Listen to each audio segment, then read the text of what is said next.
அவதாரம் வேண்டும் அப்படின்ட்டு அவர் அவர் மனசுக்குள்ளே யோசிக்கிறாரு. அப்போது அவர் மனசில் வந்த ஒரு யோசனை தான் நம்ம ஸ்ரீராமா. ஏன் ஸ்ரீராமா வந்துச்சு அவர் மனசில்?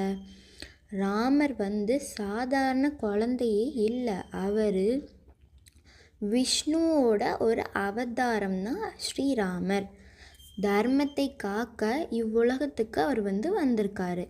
இந்த அசுரர்களை ராமர் மட்டும்தான் அழிக்க முடியும் அப்படின்னு அவர் மனசில் நினச்சாரு. இந்த உறுதியான நம்பிக்கையோட விஸ்வாமித்ர முனிவர் ஒரு பெரிய முடிவு எடுத்தார். அது என்ன முடிவு அப்படின்னா, ஒரு நாள் அந்த விஸ்வாமித்ர முனிவர் நம்ம அயோத்தி நாட்டுக்கு வராரு. அதுதான் நம்மளோட எபிசோட 3யோட நேம் என்ன, விஸ்வாமித்ர முனிவர் வருகை அப்படின்ட்டு. அயோத்தி நாட்டுக்கு வராரு. ஸோ அதுதான் நம்ம நேமாக வச்சுருக்கோம். முனிவர் வருகையை கேட்டதும் ராஜா தசரதனுக்கு ரொம்ப மரியாதையோடு அவர் வரவேற்றார். முனிவர் வருகை கேட்டதும் ராஜா தசரதன் என்ன பண்ணுறார் அப்படின்னா, நம்ம முனிவர் ரொம்ப வருகையோடு வரவேற்றார்.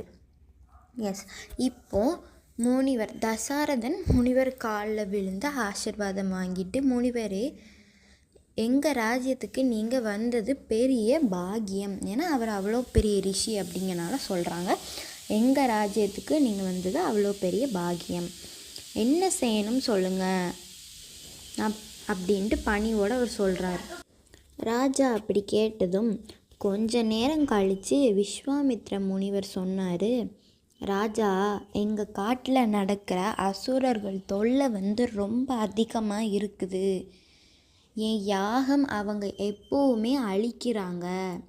அதனால் உங்களோட மகன் ராமரையும் அவரது சகோதரன் லக்ஷ்மணனையும் என் கூட காட்டுக்கு வரணும் அப்படின்னு நம்ம விஸ்வாமித்ர முனிவர் சொல்கிறாரு.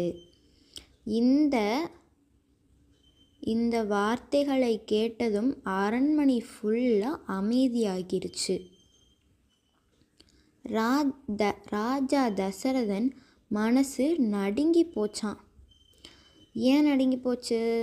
ராஜாவாக இருந்தாலும் இந்த நேரத்தில் அவர் ஒரு அப்பா, அப்படி தானே? ராமர் ரொம்ப சின்ன பிள்ளை, ராமனும் லக்ஷ்மணனும் ரொம்ப சின்ன பிள்ளைகள், சிறு வயது தான் அவங்களுக்கு இருக்குது. ஸோ அசுரர்களை காக்கிறதுக்கு தைரியம் இருக்குமான்னு தெரியலேன்னு அப்படின்ட்டு அவருக்கு ஒரே பயம். அந்த அசுரர்கள் இவங்களை எதா பண்ணிடுவாங்களோ அப்படின்னு ஒரு பயம் ராஜாவுக்கு.